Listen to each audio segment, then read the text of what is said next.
Persuasion de Jane Austen, chapitre 7. Quelques jours plus tard, on sut que le capitaine était à Kellynch. Monsieur Musgrove lui fit visite et revint enchanté. Il l'avait invité à dîner avec les Croft pour la semaine suivante et n'avait pu, à son grand regret, fixer un jour plus rapproché. Anna calcula qu'elle n'avait plus qu'une semaine de tranquillité. Mais elle faillit rencontrer le capitaine qui rendit aussitôt à Monsieur Musgrove sa visite. Elle et Marie se dirigeaient vers Great House quand on vint leur dire que l'aîné des petits garçons avait fait une chute grave. L'enfant avait une luxation de la colonne vertébrale. On revint en toute hâte. Anna dut être partout à la fois, chercher le docteur, avertir le père, s'occuper de la mère pour empêcher une attaque de nerfs, diriger les domestiques, renvoyer le plus jeune enfant, soigner et soulager le pauvre malade, enfin donner des nouvelles aux Musgrove dont l'arrivée lui donna plus d'embarras que d'aide. Le retour de son beau-frère la soulagea beaucoup. Il pouvait au moins prendre soin de sa femme. Le docteur examina l'enfant, remit la fracture et parla ensuite à voix basse et d'un air inquiet au père et à la mère. Cependant, il donna bon espoir et l'on put aller dîner plus tranquillement. Les deux jeunes filles restèrent quelques instants après le départ de leurs parents pour raconter la visite du capitaine, dire combien elles étaient enchantées et contentes que leur père l'eût invité à dîner pour le lendemain. Il avait accepté d'une manière charmante, comme s'il comprenait le motif de cette politesse. Il avait parlé et agi avec une grâce si exquise qu'il leur avait tourné la tête. Elles s'échappèrent en courant, plus occupées du capitaine que du petit garçon. La même histoire et les mêmes ravissements se répétèrent le soir quand elles vinrent avec leur père prendre des nouvelles de l'enfant. Monsieur Musgrove confirma ses louanges. Il ne pouvait reculer l'invitation faite le matin au capitaine et regrettait que les habitants du cottage ne puissent venir aussi. Ils ne voudraient sans doute pas quitter l'enfant. « Oh non !» s'écrièrent le père et la mère. Mais bientôt Charles changea d'avis, puisque l'enfant allait si bien, il pouvait aller passer une heure à Great House après le dîner. Mais sa femme s'y opposa. « Oh non, Charles, je ne souffrirais pas que vous sortiez si quelque chose arrivait. » L'enfant eut une bonne nuit et alla mieux le lendemain. Le docteur ne voyait rien d'alarmant et Charles commença à trouver inutile de se séquestrer ainsi. L'enfant devait rester couché et s'amuser aussi tranquillement que possible. Mais que pouvait faire le père? C'était l'affaire d'une femme et ce serait absurde à lui de s'enfermer à la maison. D'ailleurs, son père désirait beaucoup le présenter à Wentworth. Au retour de la chasse, il déclara audacieusement qu'il allait s'habiller et dîner chez son père. « Votre sœur est avec vous, ma chère, et vous-même, vous n'aimeriez pas quitter l'enfant. Je suis inutile ici. Anna m'enverra chercher s'il est nécessaire. » Les femmes comprennent généralement quand l'opposition est inutile.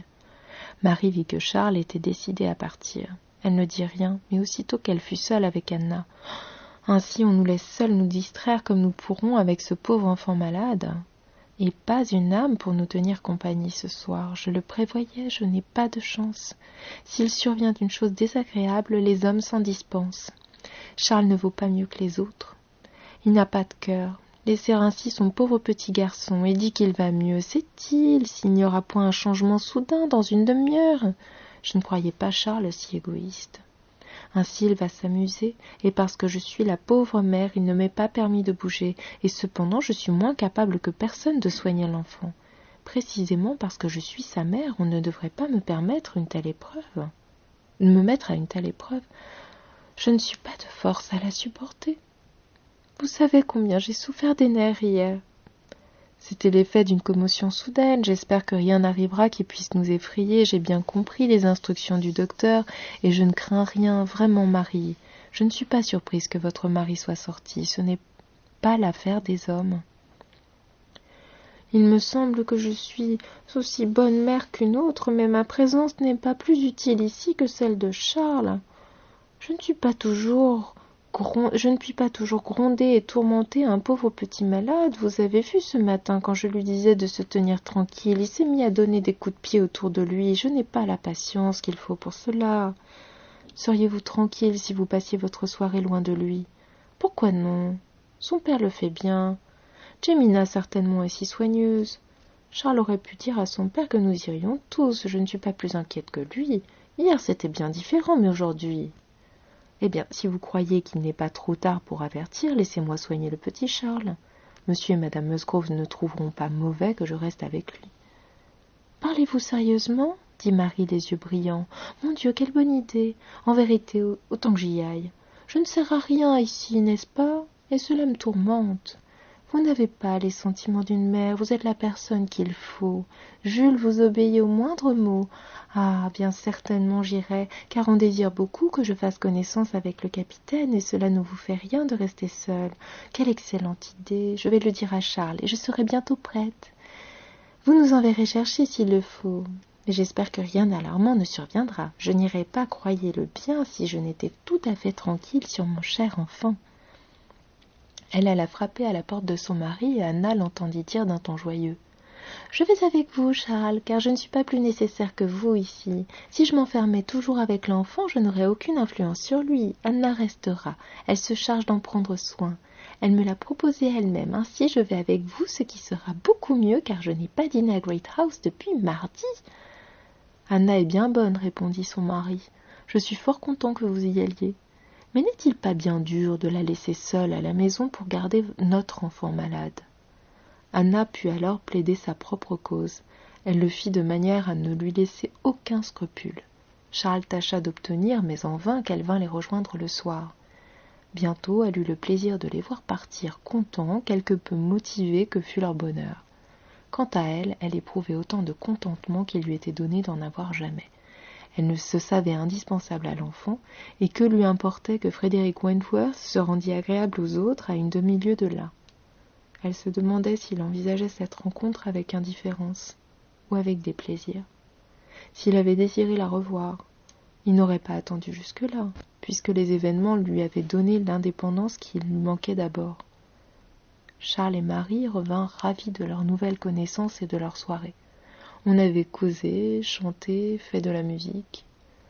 Le capitaine avait des manières charmantes, ni timidité, ni réserve. Il semblait être une ancienne connaissance. Il devait, le lendemain, chasser avec Charles et déjeuner avec lui à Great House. Il s'était informé d'Anna comme d'une personne qu'il aurait très peu connue, voulant peut-être, comme elle, échapper à une présentation quand ils se rencontreraient. Anna et Marie étaient encore à table le lendemain matin quand Charles vint pour chercher ses chiens. Ses sœurs le suivaient avec Wentworth qui avait voulu saluer Marie. Celle-ci fut très flattée de cette attention et enchantée de le recevoir, tandis qu'Anna était agitée par 1000 sentiments dont le plus consolant était qu'il ne resterait pas longtemps. Son regard rencontra celui du capitaine. Il fit de la tête un léger salut. Puis il parla à Marie, dit quelques mots au Miss Musgrove. Un moment la chambre sembla animée et remplie, puis Charles vint à la fenêtre dire que tout était prêt. Anna resta seule, achevant de déjeuner comme elle put. « C'est fini, se répétait-elle avec une joie nerveuse. Le plus difficile est fait. » Elle l'avait vu. Ils s'étaient trouvés, encore une fois, dans la même chambre. Bientôt, cependant, elle se raisonna et s'efforça d'être moins émue. Presque 8 années s'étaient écoulées depuis que tout était rompu, combien il était absurde de ressentir encore une agitation que le temps aurait dû effacer, que de changements 8 ans pouvaient apporter. Tout se résumait en un mot, l'oubli du passé. C'était presque le tiers de sa propre vie. Hélas, il fallait bien le reconnaître, pour des sentiments emprisonnés, ce temps n'est rien. Comment devait-elle interpréter les sentiments de Wentworth ? Désirait-il l'éviter ? Un moment après, elle se haïssait pour cette folle question. Malgré toute sa sagesse, elle s'en faisait une autre, que Marie vint résoudre en lui disant brusquement « Le capitaine, qui a été si attentif pour moi, n'a pas été très galant à votre égard, Anna. Henriette lui a demandé ce qu'il pensait de vous et il a répondu qu'il ne vous aurait pas reconnu, que vous étiez changée. » En général, Marie manquait d'égard pour sa sœur, mais cette fois, elle ne soupçonna pas quelle blessure elle lui faisait. Changer à ne pas me reconnaître. Elle se soumit en silence, mais profondément humiliée. C'était donc vrai. Et elle ne pouvait pas lui rendre l'appareil, car lui n'avait pas vieilli. Les années lui avaient détruit la beauté de la jeune fille. Les années qui avaient détruit la beauté de la jeune fille avaient donné à Wentworth un regard plus brillant, un air plus mâle, plus ouvert, et n'avait nullement diminué ses avantages physiques, c'était toujours le même Frédérick Wentworth. Si changé qu'il ne l'aurait pas reconnu. Ces mots ne pouvaient sortir de son esprit.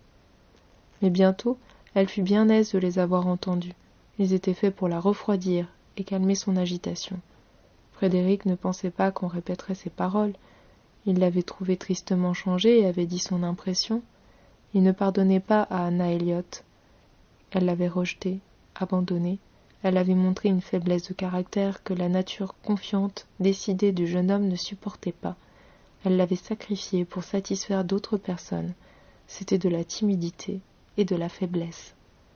Il avait eu pour elle un profond attachement et n'avait jamais vu depuis une femme qui l'égalât, mais il n'entrait maintenant qu'un sentiment de curiosité dans le désir de la revoir.